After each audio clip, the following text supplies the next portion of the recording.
Monsieur Redfern, may I impose upon you again? Of course, Monsieur Poirot. My nerves are a bit steadier now. Monsieur Redfern, how long had you known Elena Marshall? 3 months? I understand you met casually at a cocktail party? Yes, that's how it came about. Captain Marshall tells me that you and his wife did not know each other well. That's not exactly true. I saw a fair amount of her one way and another. Was your wife aware of your friendship with Madame Marshall? I believe I mentioned to my wife I'd met her. But she did not know how often you were seeing her? Perhaps not. Did you arrange to meet Madame Marshall here? I suppose it's no good my fencing with you now. I was crazy about the woman. Mad. Infatuated. Anything you like. She wanted me to come down here. I would have agreed to do any mortal thing she liked. Did Madame Marshall return your regard? She pretended to. But I think she was one of those women who lose interest in a man once they've got him body and soul. See here, I've told you the truth. But how much of this has got to be made public? If it all comes out, it's going to be pretty rough on my wife.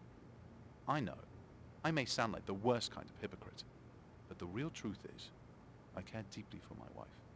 The other, it was a madness. Kind of idiotic fool thing men do. But Christine is different. She's real. Badly as I treated her, I've known all along that she was the person who really counted.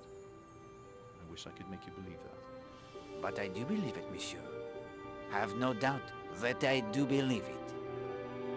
Was Madame Marshall afraid if her husband learned the truth? She was a bit nervous, yes. I'm not sure I'd go as far as to say afraid.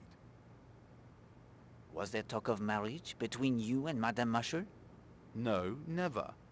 Elena was perfectly satisfied married to Marshall. He's a well-respected businessman. She never saw me as a possible husband. I was just one of a succession of poor mutts. Just something to pass the time with. And yet knowing this did not alter your feelings for her? No. Had you an appointment with Madame Marshall this morning? No. We usually met on the beach. Were you surprised not to find her there this morning? Yes, I was. Very surprised. I couldn't understand it at all. Can you think of a reason why she went to Cutter's Cove this morning?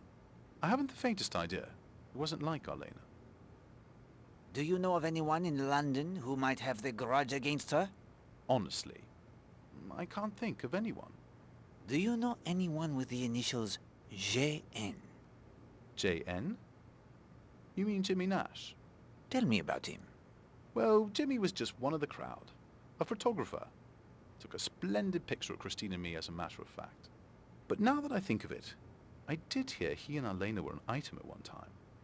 Haven't seen much of him lately. I'd heard he got himself into some sort of trouble over money. He just dropped out of sight. Monsieur Poirot, if there aren't any more questions, I think I'd like to be with my wife. Of course, monsieur. I think you will find that she would like that as well.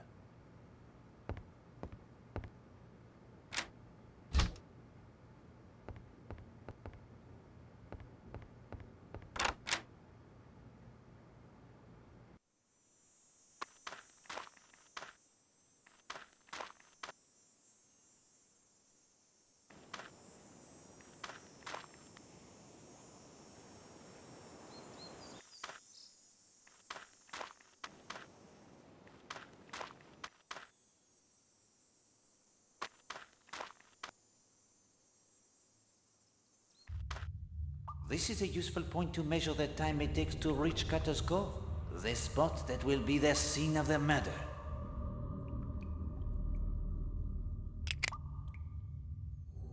From the monastery ruins to Cutter's Cove via the tunnel, it is 11 minutes. For heaven's sake, it looks like an army has marched through here. Poirot, the invasion! I think not, Hastings. These are not the footprints of many men, but of one man only, passing here many times.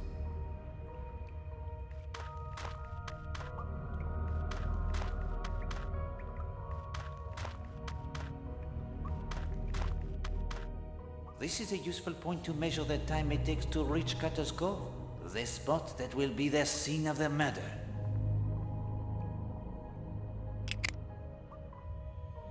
From the Smugglers Inn pub via the tunnel, it is 28 minutes.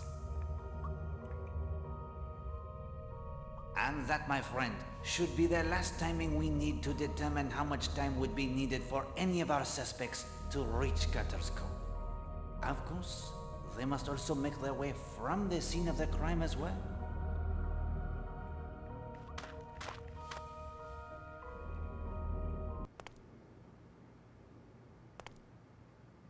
Hello, another compass. This wasn't here before.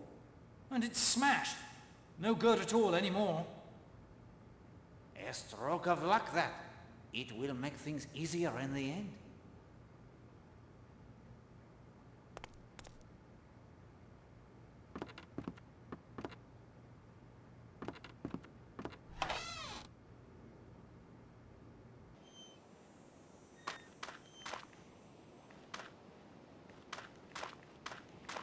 Poirot, is it true? Is she dead? It is true, Monsieur Lane. You remember our conversation yesterday about the reality of evil? Colonel Weston has put me in charge of the investigation. There are some questions I therefore must put to you. I understand. Will you tell me of your movements today? Willingly.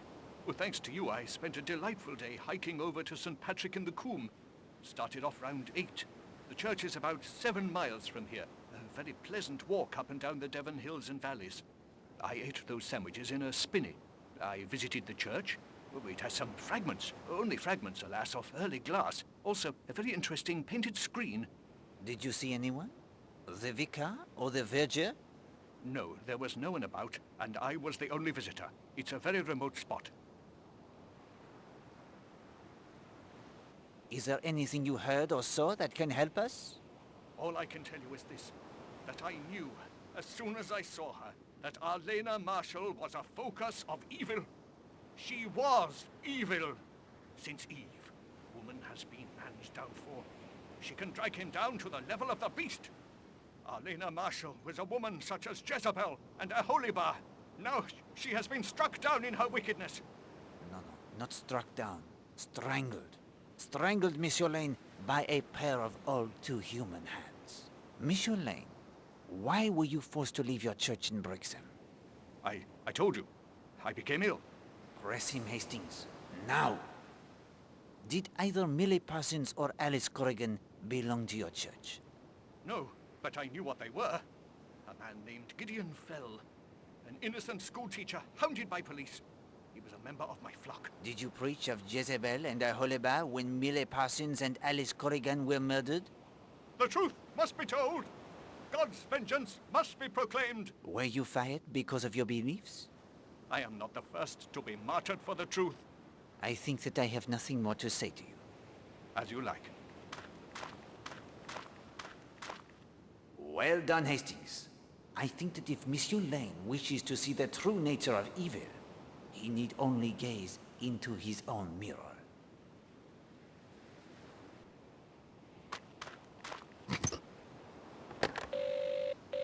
Hello? Need the sea tractor, do you? Yes, please? On me way. I hope you don't mind, Mr. Poirot, but Gladys told me about your phobia, how you don't want gents opening jars for you and such. I sympathize with you. I've an uncle who had a phobia about opening doors. If there was no one around to open a door for him, he'd try crawling through a window instead.